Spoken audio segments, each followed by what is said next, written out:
Welcome, and thank you for joining us at Get the Tea with Buta. I'm your host, Buta Biberaj. And today we have, as co-hosts, we have Lisa Jones, who will be joining us for a brief period of time. Then we have Priscilla Aybar and Krysta Jones. We're very proud to be able to have a couple of guests with us today. We're going to talk about community engagement. So by way of introduction, we're actually going to have Lisa do the introduction of Barb Jones and letting us know how she has come to know Barb. Barb Jones. Barb Jones is one of the reasons why I got involved in the community here in Loudoun County. We happened to be at an event. I can't remember which one it is. It was really, really crowded. And I was wondering, honestly, where were all the African-American people? That's right. And I was putting on my phone. I was actually going to message someone, but it was so crowded in there. Barbara was standing behind me. And when I slid my phone over, you could see the message. And the message was saying, "We're the African-American people." And Barbara tapped me on my back and she looked at me in my eyes and said, "Do something about it." And that changed my whole path here around the county. And I cannot be more grateful for somebody telling me, do something. And that is how I met Barbara Jones. Excellent. So Barb, I think you are that type of influencer for a lot of people on our team. So we're going to be able to speak to that. So excellent. Krysta, would you like to introduce Ingrid? We'll let Priscilla do that. Priscilla. Yeah, sure. So Ingrid Vaca, we are excited to have her on board. She is a major community organizer and fights for immigrant rights. Ingrid? Thank you so much for you inviting me. It's an honor to be with great people today. My name is Ingrid Vaca. I am for the wonderful city of La Paz in Bolivia. I live in Virginia for 20 years, and I involved in all this movement for the many things the women need and the people need also.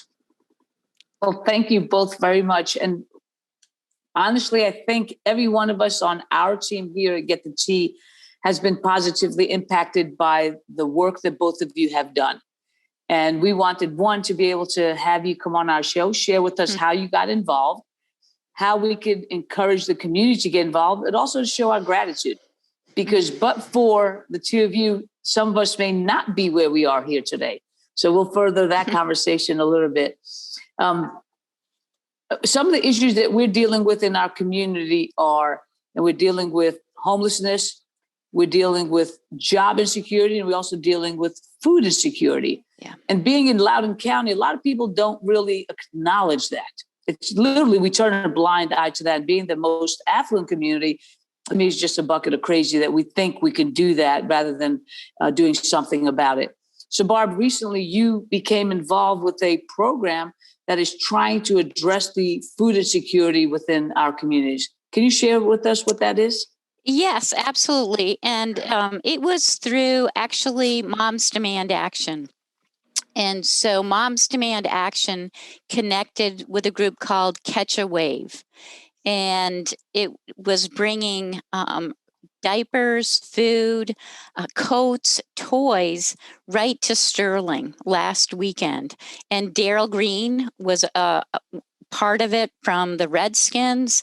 And we all came together. That's the nucleus of how you can do the best work as a community organizer, is to work across groups to get as many people on board from different perspectives. At that event, and you'd be surprised, we touched 1,000 people. Wow. And the between about 10 o'clock in the morning till 1:30. And people, it was very socially distant, safe.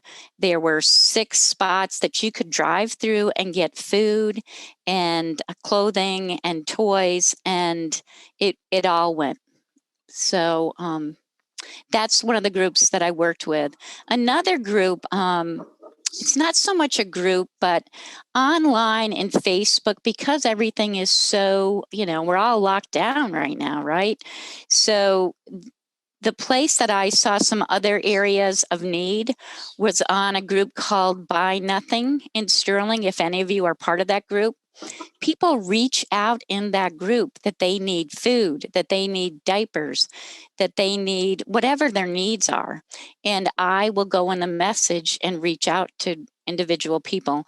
And I actually pulled you in, Buta, to help a family that was in need. So that was just a personal way to do it. But in that, I found out that there are some people over like in their 70s in Lowe's Island in an over 55 community that were down to their last $75. My neighbors, people that I know. And I don't know, but I know now, and became, got to know them. And through Facebook, people gathered close to $500 to help this family. Seasonal Roots, a part-time job that I have that gives is a CSA in the community with fresh vegetables. They gave food to them. A local woman who has a business, Urbano, which is a Italian restaurant, she gave food. So it's not just an organization. The need is right in front of us, but maybe we don't see it. Yeah. That's pretty amazing, because I think, Barb, to your point, at the end of the day, we always have to remember that they are our somebody. And we may not personally know them, but they are our people. Yeah. And we could do, and if everybody does a little, a lot gets done. And that's what happened. Yeah, that's what happened when all these people that they didn't know, they were, and they're getting this older couple is getting back on their feet now because of that. And the wife wrote to me, she said, I could look in my refrigerator and see that it was full, and then I can go to bed finally. And I don't mean to be crying, but that I could go to bed and not have to worry where my next meal was going to come from. So for me right now, during the pandemic, my focus has been on food and food insecurity at the last. And I apologize for this, you guys. Here. No, that's real. You are definitely going to make us all friggin' cry, but that's okay, because it's for the right reason. I mean, this is really whatever we can do individually to help our communities got to be what we do. Mm-hmm. So, yeah. But the good part is people, heard the call in the midst of all that we're going through, and they helped uplift. So I'm sure Ingrid has some great stories to share too.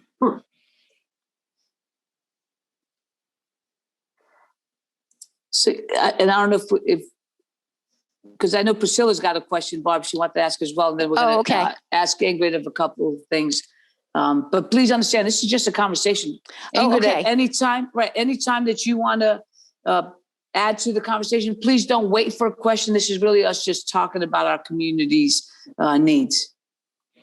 Yeah, absolutely. And before we move on, Barb, just want to go over a few things. You mentioned you're working on food insecurity. And given what Buta mentioned earlier about Loudoun County being an affluent county, and, there are things that as a county, one of the most wealthiest ones in the nation, we can overlook other things that obviously shouldn't be overlooked. Can you address some of the challenges that our county is going through in terms of food insecurity? I think the biggest thing, is finding the need, just like what I told you. We don't have meeting places. We don't, what we do have that I was thinking about right now, and we have to get this out, local news, local news to get the message out. And what you're doing is local news, which is supplying and filling such a tremendous need. Your phone. So I think that's one of the biggest things, because it's a pandemic. How do you connect with people? I mean, I just saw it on Facebook, but the next thought of where I was thinking, maybe all these over 55 communities, somehow we have to figure out how to get in there, talk to the management, because these families can't get out, right? Or older adults can't get out. They're afraid. They have, different health reasons that they can't go out and get food. And I guess I'm straying all over. I know. So those are the biggest things that I think of, is that there's not mechanisms in place. I know that Catholic Charities has come into Sterling. I haven't been there yet. I need to find out, but they've set up actually a physical site. And then we have our different food banks too that we can fill into. The Sterling United Methodist Church in Sterling fills a huge void too, if people wanted to connect to that. But it's us figuring out how to connect the people that need it to the services. So I guess I don't have the answer. Maybe Ingrid, maybe you do, maybe somebody else does here, how we can figure out how to mesh those two things. Yeah, absolutely. And obviously it takes a community effort. It's not just solo thing. So Ingrid, are you seeing that in your communities, in your travels throughout the Northern Virginia area? Yeah, sometimes, not sometimes, many times, we have many troubles like that. But the problem is sometimes that people is scared about to contact with somebody else can help, because I was talking something before. It's like in my case, I am undocumented person, and we have a lot of undocumented people around Virginia, everywhere, and sometimes they don't have the documents, they think sometimes nobody can help them. Nobody, they don't have rights, they don't have anything to, or they don't have anywhere to talking about to the problems they have.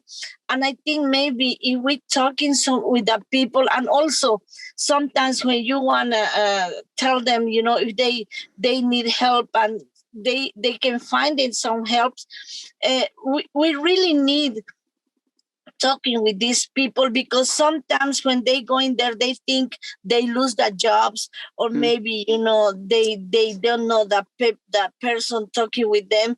And we really need tell them they don't have scare about that, because a lot of people for scared to everything, they don't go into the right place to talking about to the problems they have.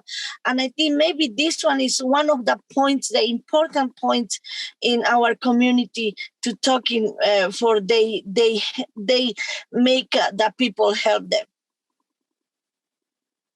Excellent. And I think with the fears, as you said, if they go somewhere official, that they have to provide a name or they have to provide an ID or something, it has to be terrorizing as to whether or not, what do I do? Do I help my family and my kids and risk getting caught up in the immigration issue, or do we go hungry? And unfortunately, that's just a horrible, horrible dilemma for parents to be facing. And again, it comes back to our community. Whatever we can, when we can, we have to. We have to see a need. If we see it, we have to then address it. So that's. I'm sorry that we are having still that as a conversation in 2021. But it's always been our history that even though we are one of the richest nations, we're still dealing with it. So that's very unfortunate. Right. Yeah, go ahead, Ingrid. For example, in this pandemic, I know many people, they had COVID and they don't want to go to the hospital because they are scared go to the hospital for take care of them, because, they think maybe, they are undocumented. And it's not just only for the Latin people, it's the people for everywhere around the world. They don't have documents in this country, It's really not fair. They think some people, they die at home because they are scared to go to the hospital because they don't know it's a federal law.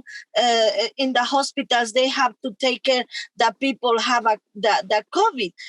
One of the big examples is this one, and it's very dangerous. It's very scary for everybody, but we really need tell the people also they have to know about the laws around the country. Absolutely. Okay. And when you were just speaking, Buta, when I hear you talk, Barb, when I hear you talk, Ingrid, I think of the word guide. You all know the community. You're in touch with a lot of the concerns of the community. Can we just take a step back and talk about how you got involved? Where did all this passion and this interest in helping other people start? Yeah, the thing was, when I come into this country in 2000, I come in with my two kids. One was 5 and the other one was 7. I was with my brother. Thank you, God. He helped me a lot. But I was feeling alone because sometimes for the language and sometimes I didn't know where I can go. And the first time was when my kids, they was almost finished the high school. I was thinking when they finished the high school was very easy for them go to the college. But this one was the first problem in my life I have here. And I involved with my kids to fight for the dreamers. And this one was my first fight, because I know my kids are dreamers. I'm very proud for them. And my kids are dreamers. And I really want to fight. I think for all the parents in this world, the first thing in our lives are our kids, right? Mm-hmm. And this one was the first thing I was thinking because I want to fight for my kids because I come into this country for a better future. And I think it's the matter if you don't come from another country or anything, you have to fight for the future of your family, right? And this one was something I was feeling inside me, and I started to fight for them. And also I work like a domestic workers. I clean houses.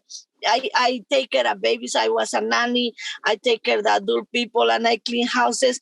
And also one of those was also something like inside me. It's not I fight for everybody, I'm very encouraged to fight for everybody, but was something for me too. And this is something everybody we want to know about the encouragement and all the passion we have to get inside to us for do anything. Barb, what's your story? Oops, you're on mute. Barb, you're on mute. Oh. I do the same thing at work. Sorry.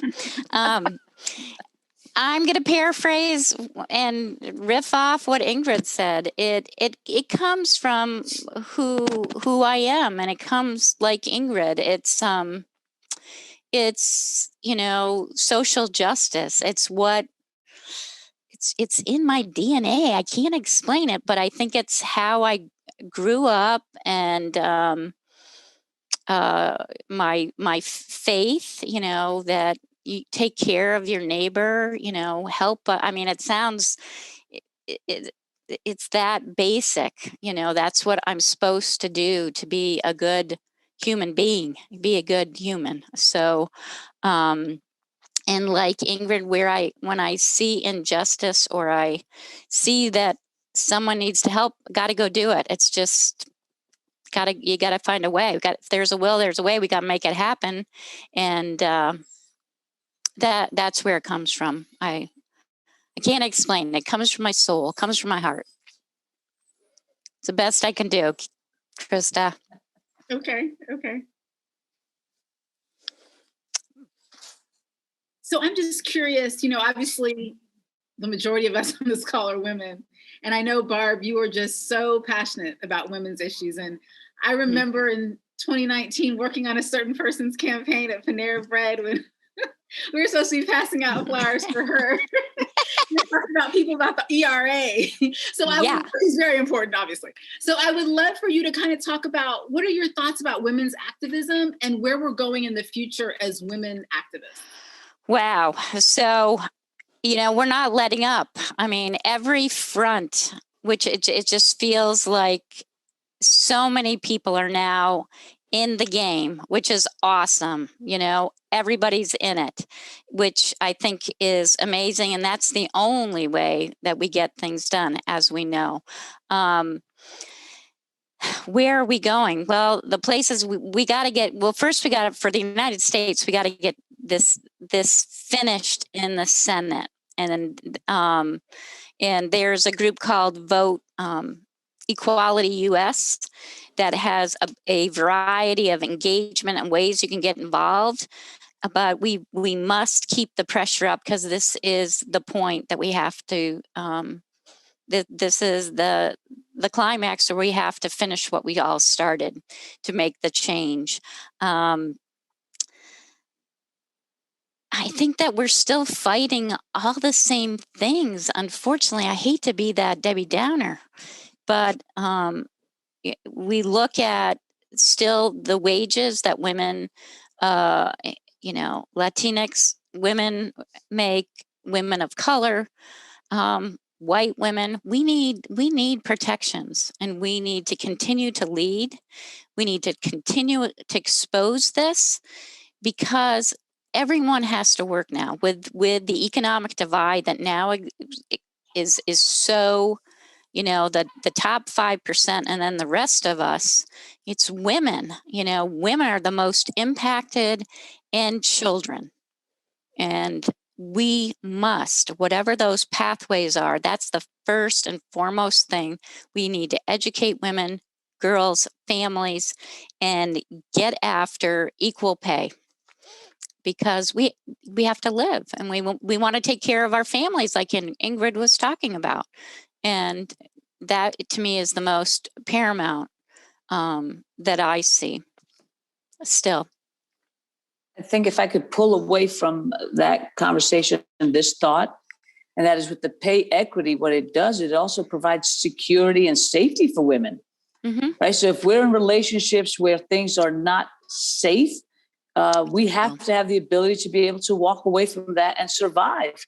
Yes. The other thing it does is it brings stability in the household, because especially in Loudoun County, you can't survive. Not many families can survive on a single income. So you have to be able to do that. And then when a lot of responsibilities fall on the woman to raise the kids and to, take care of the household, and by the way, and maintain a job, it would be nice to be able to have them appropriately compensated. So thank you for raising that, Barb. Ingrid, let me ask you a question, please. In the Latin community, and first of all, I apologize. I appreciate what you said earlier, that you fight for all people, because that's really what all of our responsibilities are. We don't fight for one, we fight for all. When you were talking about with the community that you came in as an immigrant, you clearly have, you would be justified if you didn't rise up or do anything or say anything from a perspective of self-protection. But you've chosen instead to come out to our community and say, you know what, I want to lead the fight. How do you get other people in your community to join you to understand this? We are stronger together. Yeah, the thing is, many times we have to talk face to face with the people, because it's not that sometimes, they watch to me on the TV, on the news, in everywhere. But the important thing is talk face to face with the person, to talking about what they needed, what they wanted, what they want for the future also. Because if we right now push a little bit to the women, we have to involve too many things. Remember, it's not for I am feminist or nothing like that, but the women, we are the motor of the families, and I think we are the motor of the world. But we don't have to stay at home anymore. We don't have to just only take care of our kids. We can take care of our kids with love, like everybody, every mother or anything, right? but we have to go to talk with any person, push them for go out. I think this one is very important because right now the protections for the women is something like for example, the domestic workers, we are out of the human rights. Can you believe this one? This one is something very, very bad for everybody. And that mostly people work like domestic worker we are a woman, right? And this is the big problem, but we have to fight for these protections. We have to fight like a domestic worker. Sometimes we have sexual harassment. Sometimes they don't pay to us a very good payment. Sometimes, they don't work in a very a good places. And this one is very important to explain to everybody what happened, because not to everybody knows about to the problems we have one or the other one. All the people is different. Everybody have a different problems. And I think maybe if we put it together and we talking about to that, I think that people follow to us. I think that people involved to, all the community involved to us, and mostly to the women, because it's very important for us. Like we take care of our families. We need to take care of our communities too. And Ingrid, I know you, obviously you fight for a lot of rights for immigrants. You came here as an undocumented. Now that we're all experiencing this pandemic, can you describe some of the challenges that an undocumented and unemployed individual has been experiencing during this pandemic? Yeah, because during the pandemic, we showed to everybody that the immigrant people was the important person in this country, because we are the person take care the adults, we are the nannies, we clean houses, we work in a restaurant, and we are the elemental persons to work in this pandemic. And many people lose their jobs. And it's very, very bad because in my case, I sorry, but I'm always putting my case, but it's not just for myself, I'm talking about to my community. Because in my case, I'm not working since March 2020, because when I started the pandemic, I work for a lot of people. They have cancer, they have diabetes, and the most people is old, and they scared. I'm going to clean the houses, and another people also, if they have kids, they are not working in the offices now. They take care their own kids, and these one are the challenges we need. And also the important challenge right now is get, I think, the documents for the people undocumented here in this country. I think this one is the big point the government, the president have to fix in this country for the people live maybe like freedom. So now, Ingrid, you were talking about the other challenges that our immigrant community has, which really is, I would suggest I will narrow it to the one word, which is the bias, because that is the story that they've been told in the communities, that the immigrants are coming to take away from us. And that is definitely not not ever been my experience, nor is it, I think, the experience of the regular person who knows somebody who has come to this country to live the American dream.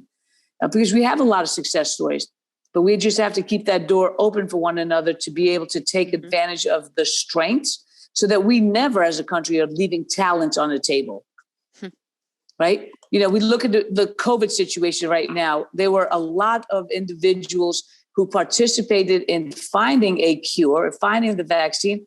Guess what? They weren't your traditional white person. They came from different backgrounds, Southeast Asians. It was great to see that here's a situation where they came and guess what? They were immigrants, or their parents were immigrants. We had that benefit from them coming to our country. And I'm very proud of our immigrant population, because I am a firm believer in that is what makes our country very strong. So thank you very much for that. All right, besides breaking bread, how do we step up our game and get people in all of our communities to understand how important the need to fight for one another is? Okay.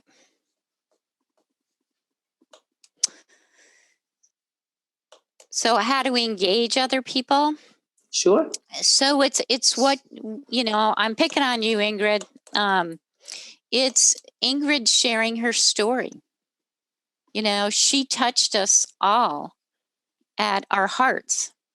And when she shared her story, we have to figure out vehicles like this program, how you can have Ingrid and more Ingrids, or like Ingrid, share their stories and get their voices heard and out. So it's all of those vehicles. And so whenever you're in a place, I've always tried, as Buta, as the three of you know, to invite and include everyone. Never, ever exclude anyone. Welcome everyone to whatever events you're doing. And that's when we have the greatest fun and the greatest success, and the possibilities are endless. And so that's how I would do it. I mean, we have to pull us all together, and like this vehicle, and then God willing, when the COVID is over, meet in person, but just really, and then find out what the needs are. And then with all our gifts, we all have different gifts, and whoever has those strong gifts, like, leadership, such as you, Buta, you are in a space to affect change for so many people. Krysta and Priscilla, you are with your voices and your talents, and Ingrid, your connections. You figure out who has all these talents, and you get them in the room and you uplift each other. That's the best way to do it. Thank you, Barb. In closing, Ingrid, would you like to add anything? Yeah, I think we need to tell to everybody, don't scare, because sometimes they think something I really don't like it is they talking about to the white people and the colored people or the brown people. I think we really don't talk about to that, because like I told you before, everybody have a red blood, and it's not matter. I think this is not a good phrase. We said the white people, the red people, the green people, the black people. I think everybody's a human beings, and I think we need talking like a human beings.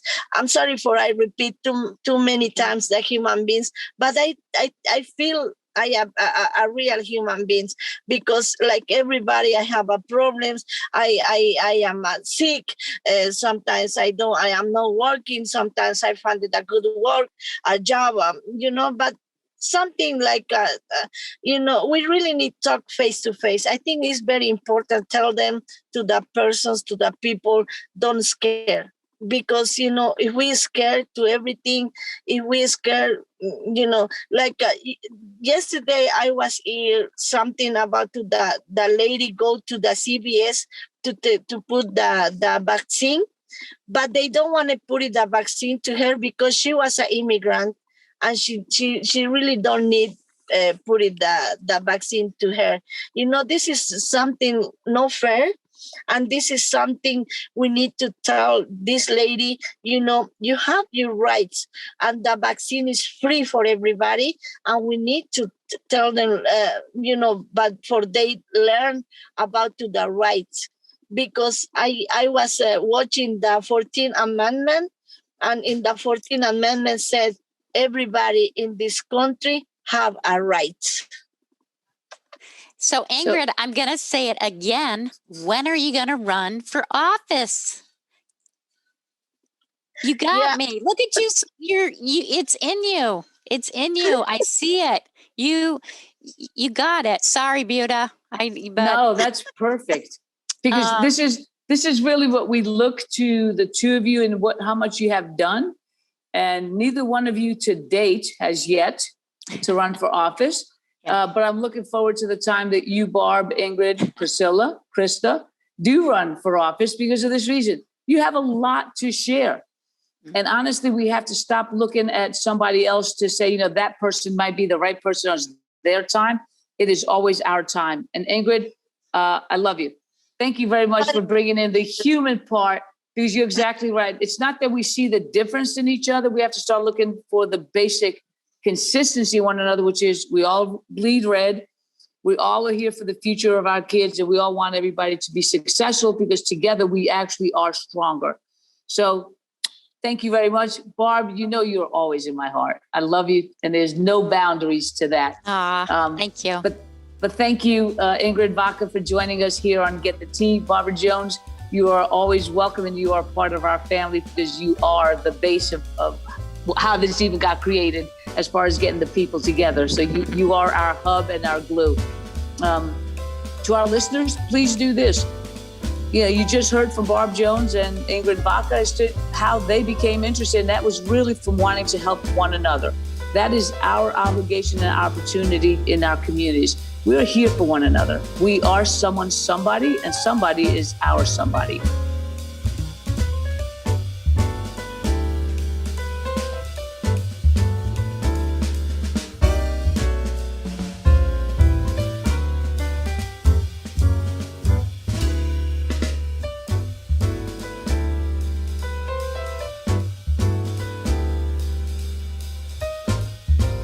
Welcome to another show of the Get the Tea with Buta. I'm your host, Buta Biberaj, and today I'm joined by our co-host, Krysta Jones. We have the luxury and honor to have a group of ladies who are, I think their tag name or their gang name might be Badass Women, and it is an understatement of who they are. So we're joined by Robbin Warner, Stair Calhoun, and Katherine White. And they are Network Nova. They also do a lot of other things, but that's how I came to know them when I was running back in 2019 and was not yet appreciative of the force they were until like 2019 and the second time I saw them. And then I was like, holy shucks. So we just figured out we're gonna have a conversation to be able to talk about the following. What makes individuals become engaged, and then how do they take their engagement and just create a tsunami of influence? So, ladies, thank you very much for joining us. Hey, welcome. Hey, thank you. Thank you for having us. Oh, you're very welcome. So whoever wants to start, and as I indicated earlier, we're just going to have a conversation, but tell us, how did the three of you, first of all, come to know one another? Well, it's all about relationships, isn't it? So maybe I'll get it started, since I think, when I think about how it all got started, I think how we met each other is because of what happened. It was that election back in 2017. And that really, I think that night of that election, when I was on the phone with my girlfriends, we were all sort of like shocked that this gentleman, or whatever you want to call him, won. And it was just calling girlfriends. And Stair and I have a mutual friend, and we called each other. We got together for wine, not tea. And that's where it really started, because we were girlfriends prior for 20 years we knew each other. We got together, we said, what are we gonna do? We have to do something. And between wine and friends, a lot of things happen. So like you said, it's just all about, that's how it started. And then from there, we organized to get into the Women's March. I don't know how detailed you want me to get, so maybe I'll let somebody else jump in. I'll jump in here. So that was really fun. We did get together. We started working for the Women's March. We started networking. I've been a networker my whole life, and I was good at that, and that was great. And we learned about what was going on in Virginia in 2017. And I loved that math of 17 plus 34 equals 51. We didn't quite make that, but we got involved with the Women's March. Then we got involved with the Grassroots Coalition. We met Robbin. Actually, we met Robbin even before we got involved with the Grassroots Coalition. I went to one of your events. Okay, she went to one of our events. Oh, yes. You're serious? At the library? Yeah, that afterwards when we all went out for drinks with Barb Jones. Okay, yes. And that's when the Women's Summit was born, and Postcards for VA. Those two things happened that night. Is that So right? is I that- didn't realize that you had conversations that night about postcards. Mhm. Was that more drinking wine and still we Yeah. haven't gotten to the Yeah. tea part? Yeah, no, I don't know if we ever have, but so that night was actually the action happened. No in the tea for this parking lot. group. Yeah, in the parking lot, we all left that meeting and then we went over to the bar. And there was maybe about 12 or 14 of us, and we got all these great ideas. And then we had the meeting about the Women's Summit. So Stair and I had met first. We got into, electoral politics. That was not what I was interested in before. And then, that's when the magic happened for sure. Well, once we got into the electoral politics and we had some success, how great was that? 15 of those candidates. And then it's kind of like, okay, now what? Well, now we got to hold them accountable. Now we got to learn this piece of the rope. And it was really good working with the Grassroots Coalition. I think that we really have worked together so well since 2017 in the basement. And So what? We can all go get our wine now? Well, look, I thought we were going to bring you guys on the show to be able to also talk about the tea, but I feel like I don't think you guys were ever going to be on a tea messaging at all. So I figured I would go with the winners. I'll bust out a bottle of wine at any point in time. So we could get the tea, or we could get the wine, or we can mix and match. I'm all for that. So excuse me for being off camera, but I had to run away and come I back think real that's quick without great. disrupting it. Well, I That do works. think so. What we're talking about is what when we gather people together, whether it's getting the tea, getting the wine, I'm all about the kitchen table. This is where everything happens. And I think for us, it's true. That's where relationships in this movement is what it's all about. So in the sense of how we got started, that's how it started. And that's how we met friends. And like Stair said, she's a great networker. That's her really sweet spot. And we really didn't even know, truthfully, what we were doing at first. All we knew is we had to do something and we had to move quick. And Stair just really just got to know everybody when she was organizing for the march. That was really that got us all the buses in, everything we did. We met so many more people doing that. And she was known across Virginia just for that organizing. And then meeting with the coalition, like she said. And then from there, we were like,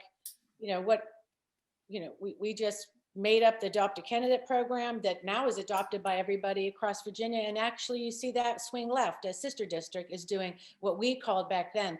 We thought we really created an Adopt a Candidate program. So, leaving your little silo and just making sure we support everybody across Virginia. So it was, and that was so much fun because once again, where did we have it? We had it at a bar, Kilroy's, right?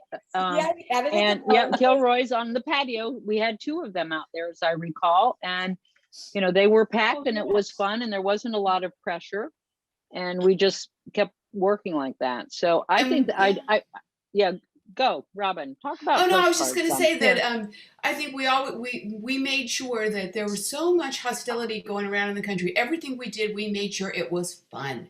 We wanted to make sure that bringing about change, being part of the resistance, was a fun activity. It was great to do it.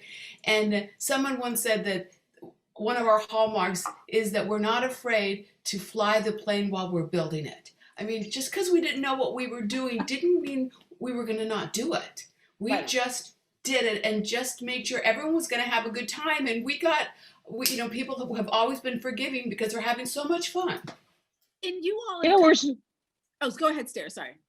I'm just saying that we're still flying the plane with a little wing attachment that needs adjustment. So I'm flying it like this. That sounds a little bit like that Boeing 747. Oh God! Oh please, So, no. Yeah. We do maintenance. We do maintenance. That's we are right. women. And go ahead, Robbin. Sorry. No, I was saying, and yet we don't. We don't skimp. I mean, it's not. It's just because we don't know what we're doing doesn't mean we're not going to make it great. While we're doing it. So that maybe then, I think now, after actually going in our 50th. Almost like. We do know what we're doing. And I think the key to it is then we say we're like, how long,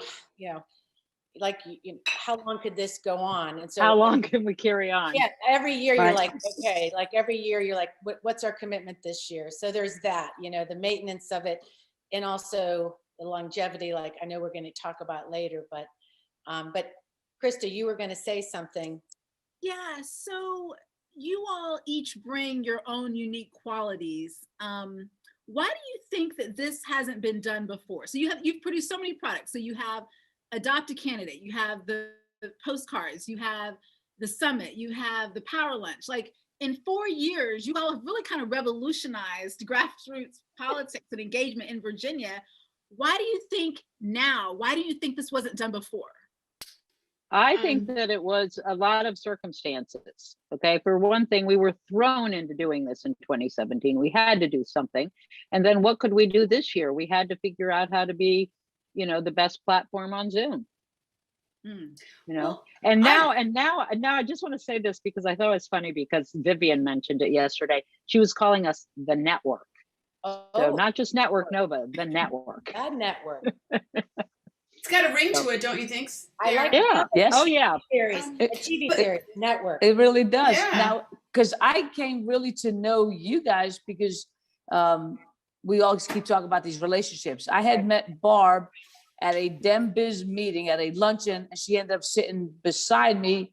And I remember my nephew, Ken Biberaj, was hosting it with Stephanie Schrock. So, I mean, just start throwing out names, people who are in that community. And she sat next to me and she hands me this. And you know how cool Barb is. She got this little postcard. She just slides it next to me. She goes, if you're interested, we have this event going on. I was like, yeah, I'm not going.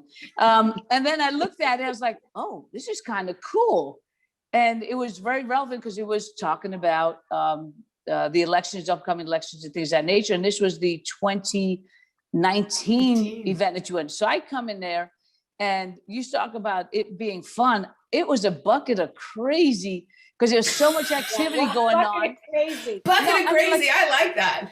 But it was like so much the activity. 2019 summit was fabulous. Wild. Yeah, it really was. And it was, every day was like, wow, that was a good day. And the next day you're like, wow, that was a good day. And the third day you're like, wow, that really was a good day. So I don't know how you guys always upped your game, but I swear to God, you did. And then, even the fact as far as just being able to get people on any level. And after I left that event, I was thinking, if this was a national event and you had me traveling across to California, I apologize, I would attend. I would fly across the daggone country to go to an event like that. And it was in my backyard. So that was just amazing. How did you guys end up building it up to that level?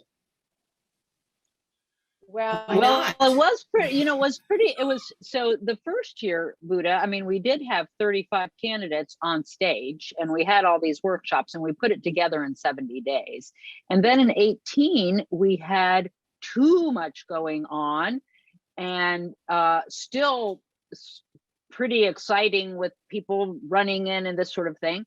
And then it was just like, once we got these drummers and thought about the parade, and the Sunday brunch, the badass brunch, which we really felt like was really the, a big highlight of the show. It just, and Catherine's a party girl. Well, it's a party idea girl. So well, exactly. I mean, I think in my mind, when I think about all the questions you're asking and about what we've done, it is. So we couldn't do what we do without the coalition and all the groups we work with, and all the summits had groups of people like helping. They definitely would sign up to help us during that time. But the three of us that you see here are really just the committed around the clock. When I mean around the clock, I mean around the clock during that time.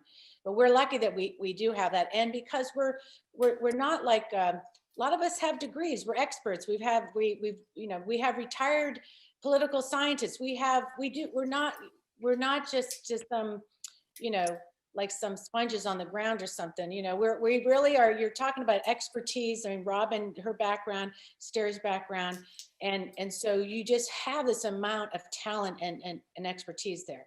And then when we knew we had to do something and it had to be big, it was based on the whole the women's, after the women's movement in 18, what is it? the Seneca Falls. It was really based on that idea that we had to go big, invite everybody and get everybody together. And then we just ramped it up. We wanted everybody to have fun, to learn, have everybody in there, and just, these ideas just came on. And I'll say this, I would come up with an idea like the badass brunch or something. And this team would say, they wouldn't say, that's a really dumb idea. I mean, Stair always supported it, and Robbin, and we support each other. And really dumb ideas maybe get thrown out, but we didn't have the male. It depends on how much you had to drink, because dumb ideas could sound like good ideas for a moment. Yeah, some nights you'll go like, okay, we'll have the, and no, but really, we really went big. And I think we have, Robbin, about our stage team. We have a professional stage team, right? Yeah, I mean, and I think the reason why people come to our events is they know that they're going to get professional quality in what we do. They know it's going to be wild and they don't know what to expect, but they know whatever we come up with, it'll be fun and be well done. So they, I think we've earned an amount of trust from the coalition that no matter whatever the wild idea is, sure, it's going to be fun. Yeah. I mean, it sounds like we're running a circus. I don't know if people on here will know that we're a political group. that we're a political group run by women. Our group is definitely what you see here, and Krysta's in the group with us now, and we're just women. We produce all this stuff. Our group is awesome, and we've been now just really wanting to get people elected, flip Virginia blue. We did it, and we did it not alone. So right. But I do think that the grassroots brought something into Virginia that it didn't have. Yeah. And, here I'm going to go a little academic on you, but in a way, I think we are kind of one of those disruptive innovations. When we first came in, no one paid attention to us. In fact, they were against us in it. They didn't, they thought, at first they thought we were a nuisance. And remember, when all those people won in 2017, the Democratic Party, even the governor, they were all taken by surprise. And we were saying, how did you not see it? Then in 2018, they started to notice us, but we got a little pushback because nobody wants to give away control. But by 2019, they were starting to talk about what we were doing as if they were doing it. So, we've managed to move on, and now, there isn't any member of the delegation that won't, that won't work with us. They know that if they're going to win, they need the energy and the enthusiasm of the grassroots. So we've gone from being a distraction to being a force. And look at that, only in a 4-year term, which somebody was there, which might have been the impetus. So now that person is not there, where are you going to get your drive for 2021 and 2022? Have you watched well, I don't today? think we're satisfied I know. yet. Sorry. I was hopeful, making it sound like it was a closed chapter back then, but you're right. It's a continuing concern. Yeah, well, I mean, I think that many people say that if Hillary had won, we would have had Gillespie or whoever as our governor the following year, because people wouldn't have been paying any attention. We just would have been happy that Hillary was there, and let's go on status quo. So, right, there's those silver linings. I think it was a wake up. Right. But I think that the real power of the grassroots comes from its ability to do what it wants to do, be flexible. We can make mistakes. It's okay. We can have ideas that maybe aren't good, and we can have ideas that are really good. So without having to ask permission. Yeah, when we came into the scene, we could recognize there were issues because we sort of were just kind of green on the scene. And we would recognize some things that weren't working. We didn't wait around to ask somebody, oh, can we do that? We don't ask permission, right? We really don't. And we just said, okay, or we go around it, and we definitely collaborate with the party, but definitely we run kind of parallel, we intersect, we help each other, but we are not beholden. So that gives us really flexibility. And I'll have to say, I think if you want to know what's our group, why we're able to succeed, the power of it is financial power. That you have to be able to fund what you do. And we self-fund our work. And Stair really gave us that definitely push when we started. She had the ability to help us with that. And then after we got that confidence, it's what you see here is what we've been funding it ourselves. And now when we started the Power Lunch, we're trying to monetize it to our benefit. We should be paying ourselves. For 4 or 5 years, we have not been, right? So we figured out, okay, we should do this. And I think it's just smart. And then people are supporting it, which is awesome. So we're doing this subscription series and all that for our Friday Power Lunch. But that is really what you need, that I think set us apart, Buta. When you ask what was it also, is that we had the funds to be able to self-fund ourselves, and we donated if they had to pay us for what we did, they couldn't afford us. Wouldn't have, you know what I mean? If that was a microphone, yeah, a little drop. Go ahead. They couldn't afford us. They really couldn't, and for the amount of work and time. But now we're like, you know what? We need. I was getting my master's when when the election was happening, and I said to my husband, "Oh, I'm going to get my master's, and I'm going to go off and run a nonprofit to do something." And then my whole world changed, and I took all that and put it into this organization, right? Mm-hmm. It just upended all of our worlds, and now we're going to run the world, I guess, right, ladies? So. Yeah. No, I would absolutely. say that we all felt that, if somebody asked us at the end of the last administration, what did we do? We all wanted to say everything possible. And I think we all can look back and say that was true. We did everything we could in Virginia. We made mistakes. So for sure, and we probably will still make mistakes, but we make them all the time. We always have a plan B, so it's okay. So considering the current circumstances, what do you all think is the future of grassroots activism? We probably have a pretty interesting 4 years ahead of us. Stair, I think you made an excellent point about possibly the pendulum swinging if we're not paying attention. Who knows what will happen in November in Virginia? Well, who knows what will happen in June? What is the future of grassroots activism here? I think it's exciting. I think all these grassroots activists who have been writing postcards and going to marches, they're now running for office. And if they're not running for office, their kids are politically engaged. And I think we have started a generation that are going to make us proud because they're just getting started. So I think the future of the grassroots, it's just growing and growing in ways we can't expect. I mean, look at that. There was a poet at the inauguration who's made poetry the biggest thing. She was more lauded than a big rock star who was there. Talk about amazing changes we're seeing. No, I agree with you that I think it's growing. I mean, when I thought about that question, because like I said, every year it's sort of a wonder to me also what, I with the crystal ball, you really don't know, but watching what the pandemic did, here we were kind of on this trajectory, and what that silver lining for us did is actually brought some new opportunities to us that we wouldn't have. I don't even know where we'd be now if it wasn't for that darn pandemic. I hate to say it, because we turned this thing into a live show, and every week, and it's because we want to build this.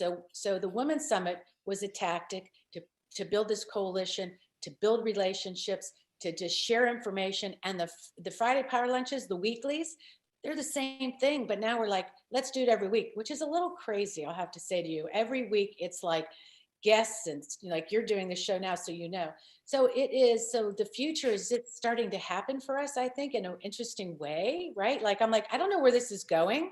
I don't know if we'll have our own TV show. I'm teasing. But I think the purpose of it is we know that it just can't be these one-offs. This has to be about relationships. This has to be about meeting people. And this is where we have to keep innovating and creating. Once we become status quo, once we start to just sort of but we're not doing that quite yet. And so you've talked about the relationships, and of course that's really important, but I think that also it's like there's a real commitment in the grassroots to try to work with one another. Okay, so it's, and to play off each other and to support each other. Yes. So we're always supporting other groups, and other groups are always supporting us. So I think that I feel like the grassroots is here to stay. Yeah, in fact, like today, I contacted somebody from Herndon, Reston, Indivisible. This is a great group. We would not, without those groups, we wouldn't really exist in a lot of ways. I mean, so they're so important. I want people to really hear that we rely on all these groups because what they do, they have their expertise. They don't want to do a Friday power lunch, but they want to come on it, meet the guests, learn, tell us what they're doing. So our job is to drive people to those actions, right? That's in the end what we want to do. We're here to really uplift our democracy, strengthen it, get people engaged, because without engagement, democracy just fizzles and dies. And we are in still such a fight. I mean, that man that's occupied for 4 years was just a symptom of the disease that's been here. And now we still have a long way to go because he's a problem, but it's not him. It's something in our society that we have to address. And I think like meeting new friends like Krysta, and then combining with, women, different women, women of color, men's groups, everybody, we have to work, like Stair said, together, or else we're going to sink together. I mean, And, look at the not beat voting. each other up like some groups do. We're not into that.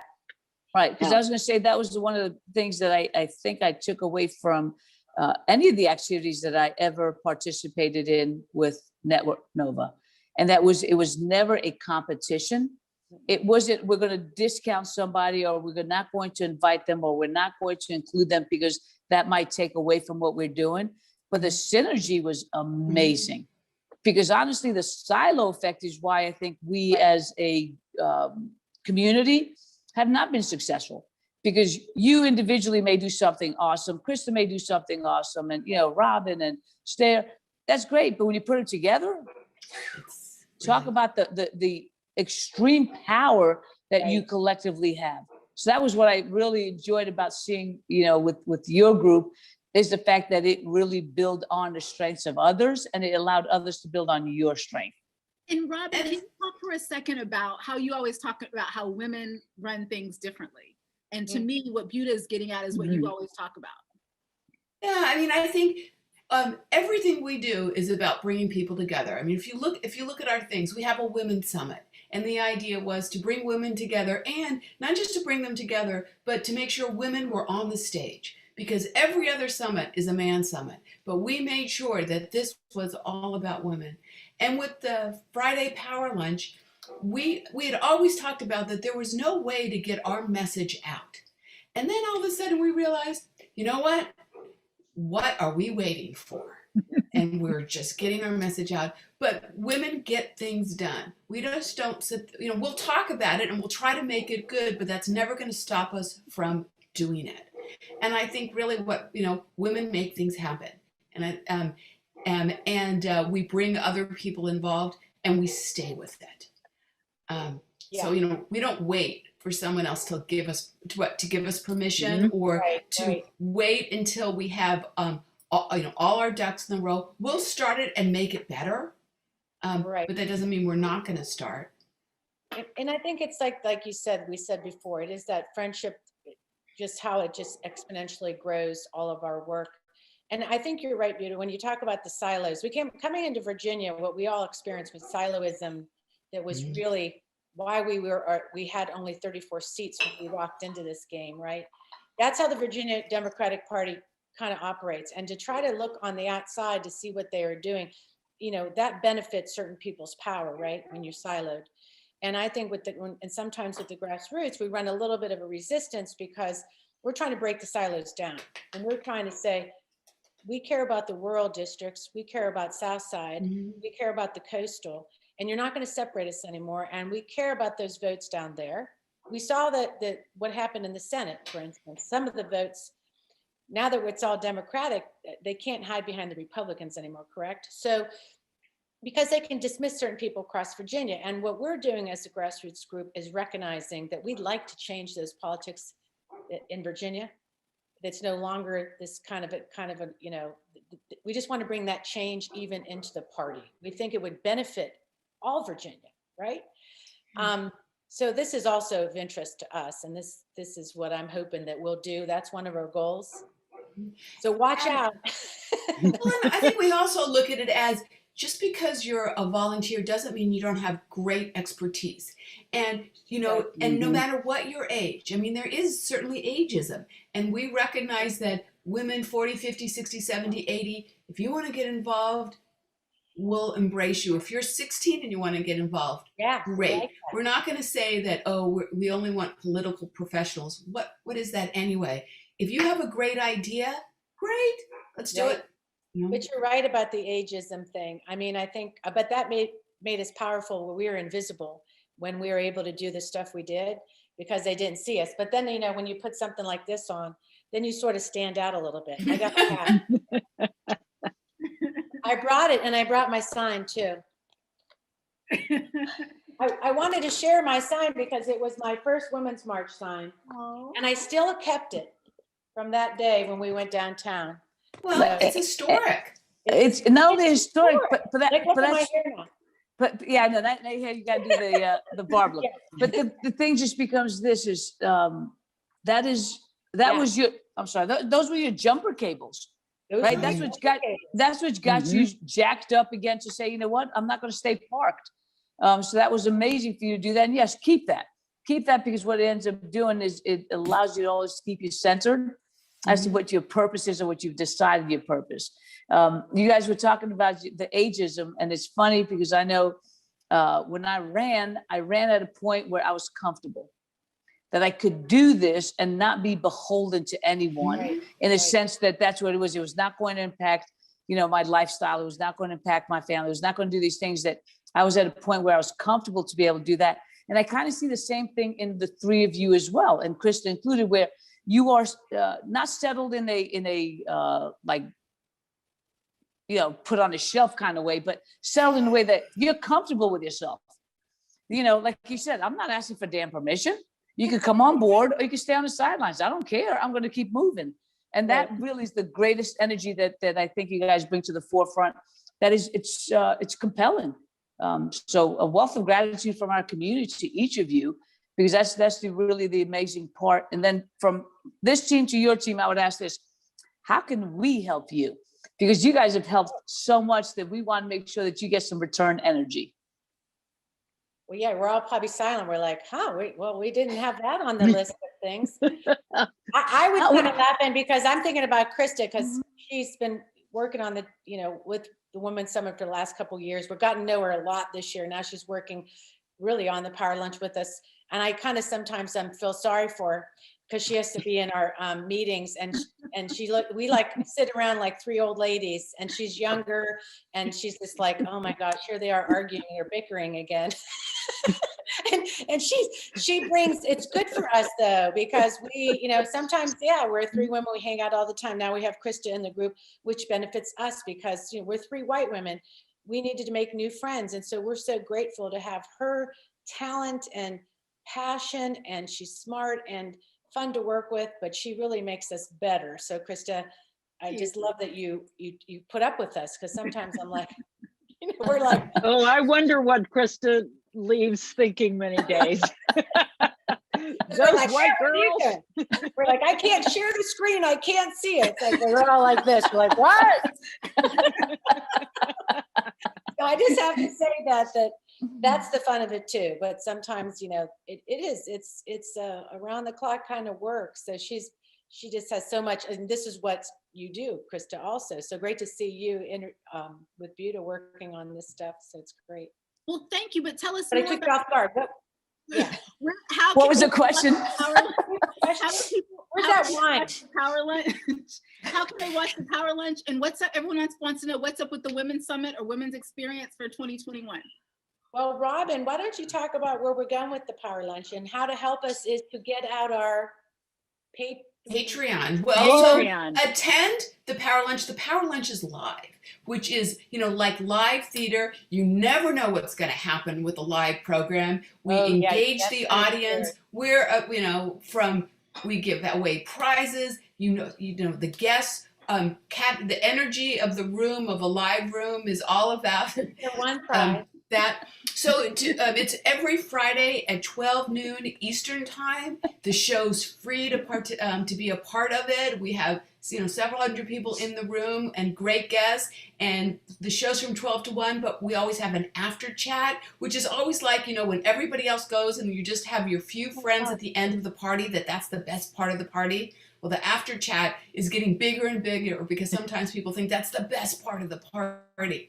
Right. But so you can come to the show, and to register, go to networknova.org/live, and you can see old shows and register. You can also become one of our patrons, put some money in our tip jar, become and help support us on a monthly basis for $5 a month, less than a coffee. You can see us every Friday for $10 a month, which is so much less than doing lunch out. You can have lunch with us, or you can be, part of the big badass team and do it for $25 a month. But what's happening with the Women's Summit? Well, Friday Power Lunch is every Friday, and we break our lunch by seasons. So the summer is going to be our summit season, and I'm going to pass it over to Katherine to talk about the Summer Summit. The Summer Summits. Yeah, we have the 4 seasons that Giuliani really wrecked, because we had this whole thing set up, the 4 seasons, and we're like, oh my gosh, after that episode. So we have the spring, we're done with actually the winter season. And it's even based on colors and what we want to learn. Oh, I'm wearing the spring colors. Yeah, we're moved into spring now. And so we are all about organizing, and then the summer is going to be the summit summer. We're thinking about maybe having mini summits June, July, August, and then in the fall we will have our fall season. So I think of it like a Vogue magazine, just the big issue in that summer summit. And it's all going to be with all the candidates running with 100. I think we almost have 100 seats, and then the statewide races. We're going to be busy. I'm so glad we're going to be busy. So I know you have Stair, do you want to add anything to that, friend? No, but I'm happy that we're having the primaries June 8th. Me too. That's absolutely. And then we can get down to business. For people who didn't know, there was talk for a while that the primaries might be split and do the state races in June, but the delegate races in August. And that would have been quite difficult. But now it's really wonderful because they'll run on their old lines this year, their new lines next year, and their new lines on the year. So we'll have more elections than ever. We are so lucky which is more Virginia. opportunity, right? It's more opportunity. We got to fix that crazy election thing in Virginia. It's too much. I mean, and that's actually one of the challenges that we have, is that we exhaust our grassroots people. We exhaust those who are actively engaged, because how do you maintain that high to be that invested year after year after year? Well, Krysta said to me, it's because of racism. That is right. We're suppressing the vote. That's intentional. Absolutely. Mm-hmm. But the grassroots are engaged. Stair and I are involved. For Postcards for Virginia is doing a partnership with Reclaim Our Vote, which is going to do a postcard campaign to let people know whose names have been taken off the registration list so that they can re-register before our primary. And that's and the postcards will go to communities of color. And we announced it in an email on Monday. Within 48 hours, 200,000 postcards were claimed in 48 hours. Wow. So I was worried there might not be interest. Right? Stair can, and the Badass Boutique Network Nova's Badass Boutique, another way to support us is to purchase items at our Badass Boutique, badassboutique.org. But we, postcards, we sold out, and I was worried we wouldn't have much interest. I was wrong. It's a good they have 460,000 addresses, which is what they plan to send out. 460,000 postcards, which is, to me, just like incredible number of people who have been kicked off the voter list. So that's why our work is not ending, right? And I do think another interesting thing about 2021 is in Virginia, people now know that there's a strong grassroots in Virginia, and these national groups, the national grassroots organizations, are going to come into Virginia because we're the only race in town, the only election in town in 2021. Right. But what's nice is they're all saying, they're all reaching out to us and wanting to work with us. So we have to thank Stacey Abrams once again, because she trained those groups that you don't go into a state without working with the local folks. Well, And, in fact, this Friday, Robbin, on our power lunch, we'll just do a shout out, is that we have Lela Wu from Sister District, and we'll have Tram from New Virginia Majority. Tram Win. Yep, from New Virginia Majority, and Higher Heights on. We have ourselves, and we'll have Vanessa Maddox from the Black Wall Street. So every week we try to bring something new, but it also has to do with electoral power, politics, culture, art, uplifting businesses, especially, it just, and you made me laugh. I was thinking about the after chat, and this we just made this happen where we've created this live show. Then after we have an after chat, it's become super fun. People hang out and everybody kind of just talks more and shares. So then the whole audience can talk to each other. And that has been where we found even more interesting information to share. If you want to help us, get into our power lunch, subscribe to our YouTube channel, buy a subscription, $5, support us ladies. So I go shopping at the swag store. I need to buy pants for Zoom. I don't have any pants. I got to buy pants. Sign up. I love the fact that I know we're going to be mindful about your time, because we had it wanted to be a hard drop after a certain period, but you guys are always very engaging. This is too much fun. I'm pretty late. That's what I'm saying. And we didn't even drink wine. We had a little bit of tea. Right. So, the night is young. The tea part. The night is young. We brought our cups. But more importantly than everything that you've said individually has been the cumulative part, is that even in your methods and your wants, you've built a lot of community. And that is really huge, because just what Katherine just said is here, what you're doing is you're creating these other avenues where it's not just, for the political aspect of it, but it's really trying to say this, how do we branch out to engage as many people as possible? So that's what we want to be able to do. And any chance that we can to help you expand on that, we will. As far as your Friday lunches, I actually was watching a few of them in the beginning, and then whatever reason, my real job takes over, so I don't have that lunch break at that time anymore. But I do go back and watch. But it's okay. Your repeats. You can subscribe to our YouTube channel. That's right. That is exactly right. Good. There you go. You've been on the show, so we'll have you back too. You are just a great voice with what you're doing. And I love that were you inspired to get into this like everybody else a little bit? What inspired you to do your show here? Was this just sort of like, did we inspire you? You know what? In part, yes, you did. But let me share something with you. What it was is that when I got into the position in my office, it really wasn't for any sort of higher political aspiration. This is the job that I thought I wanted to be able to do to best impact my community. And then when you're in the position, you realize you don't really have the opportunity to speak to your community and learn from your community and build your community. And I was feeling that dearth of need to be engaged. And then obviously COVID kicks in, and you're like, well, how the heck do we talk and how do we meet? And then Krysta and Priscilla and I were talking at one point, where this was a while ago. We're like, hey, what do you think about this idea? And I was like, it's a crazy idea. So you three are kind of like our We like that. Yeah. So I was like, I was just thinking about this, and they're like, yeah, let's do it. And I was like, oh, the stuff just got real. All right, then we got to figure out how to do it. And then we added Nick, who is our tech guy. Yeah, and he really is great, and is also like one of these, he's a magician. You're like, I need this, and he's like, done. I'm like, woo. Yeah, so we branched out, and Lisa Jones has joined us as well. So we really are just trying to create this community to make sure that we can uplift everyone's voice. So this has been nice counterbalance with you guys, because you do so much for the community, and I really love that idea. So thank you very much for joining us. Yeah. Thank you. No, thank you. So for our listeners, what we want to be able to say is thank you again for watching us here at Get the Tea with Buta. Our guests this afternoon have been Robbin Warner, Stair Calhoun, Katherine White, Our thank you to our co-host, Krysta Jones, Lisa Jones, who is in the background, and then Nick Gothard. Thank you all very much. And until next Saturday morning at 10 o'clock, we wish you the best for a awesome week, and make sure you're joining us. Have a great day. Bye.